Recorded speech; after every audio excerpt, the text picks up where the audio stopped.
In today's video, I'm going to teach you how to disable Personal Meeting ID on Zoom. Your Personal Meeting ID, or PMI, is a constant room that never changes unless you reset it.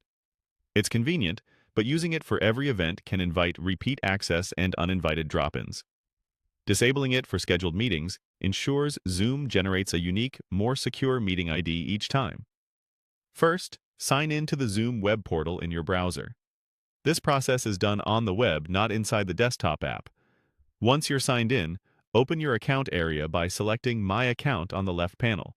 Depending on your view, this may also appear near the top of the page. Either way, you're heading into your personal settings. Next, go into Settings. This is where all your meeting preferences live, and where we'll adjust how Zoom handles your PMI.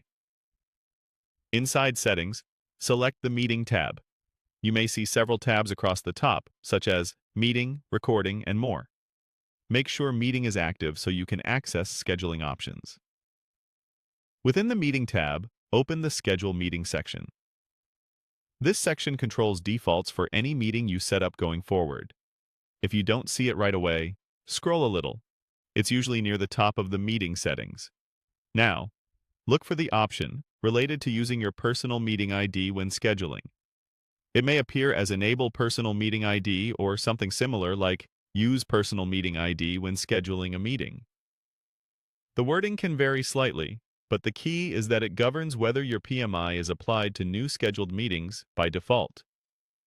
Turn that option off. When you toggle it off, Zoom switches to generating a unique meeting ID for each new scheduled meeting.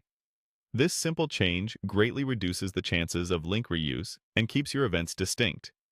If the switch appears locked or grayed out, it may be controlled by your organization's administrator. In that case, you'll need to contact your admin to make the change. After toggling it off, you'll see a confirmation message. Click to confirm. This saves the setting and applies it to all scheduled meetings you create from now on. That's it. You've disabled your personal meeting ID for scheduled meetings. Going forward, every new event you schedule will have its own unique meeting ID, improving privacy and reducing confusion for your participants. If you ever want to revert, just return to the same setting and toggle it back on. Thanks for watching. And take a moment to double-check your other meeting defaults while you're here to keep your Zoom experience secure and smooth.